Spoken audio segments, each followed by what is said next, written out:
I really am convinced we're in danger of the sort of terrorist attacks that will make the bombing of the 1993 Trade Center look like little kids playing with firecrackers. Trump also mentioned the mastermind of the attack, writing, quote, "One day, we're told that a shadowy figure with no fixed address named Osama bin Laden is public enemy number one, and U.S. jet fighters lay waste to his camp in Afghanistan. He escapes back under some rock, and a few news cycles later, it's onto a new enemy and a new crisis." Basically predicted the attacks from Osama bin Laden.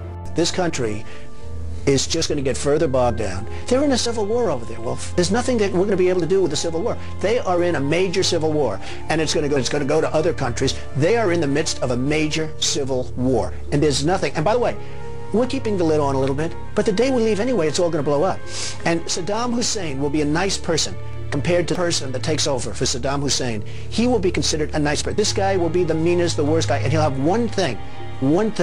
He will hate America, and he'll use that to flame. Not seen since this video last year in Mosul. One U.S. official tells CNN he is, quote, a psychopath. Take away their wealth. I would take away the oil. I would bomb the hell out of those oil fields. I wouldn't send many troops because you won't need them by the time I got finished. I'd bomb the hell out of the oil fields.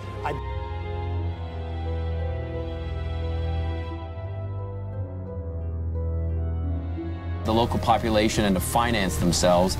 They need territory for legitimacy. So the more territory they've lost, and they have lost territory this year, including around the Beiji oil refinery, which is an important revenue area, the more legitimacy, the more fun. Look at these people, the migration. There's so many young, strong men. We're going to take them? Could be the all-time great Trojan horse. They're up now to over 200,000 people they want to take. This is insane. Not only militarily, not only from the standpoint of the Trojan horse, meaning they come in and they turn out to be the enemy, which is fine, and we pay for it, right? That's a beauty. This would be greater than the example of the Trojan horse. This would blow the Trojan horse away.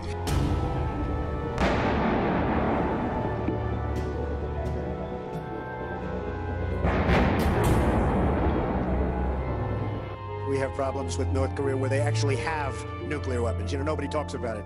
We talk about Iran, and that's one of the worst deals ever made, one of the worst contracts ever signed, ever in anything, and it's a disgrace. But we have somebody over there, a madman, who already has nuclear weapons. We don't talk about that. That's a problem. Developed a hydrogen bomb, a step up from the less powerful atomic bomb. He's also declared that North Korea has become a nuclear weapon state. Foreign Ministry is carrying out an emergency meeting at this point. Yonhap saying the presidential office will be as well. Obviously, everyone thinking the same thing, that this could well be a nuclear test. We let Japan come in and dump everything right into our markets and everything. It's not free trade. If you ever go to Japan right now and try to sell something, forget about it, Open. Just forget about it. It's almost impossible. They don't have laws against it. They just make it impossible. They come over here, they sell their cars, their VCRs, they knock the hell out of our companies. And hey, I have tremendous respect for the Japanese people. I mean, you can respect somebody that's beating the hell out of you, but they are beating the hell out of this country. It's Japan. They're now in the game, back in the game. They just devalued the hell out of their currency. So instead of buying Caterpillar, he's buying Komatsu tractors. That stuff wouldn't be happening if I were there. I guarantee you that.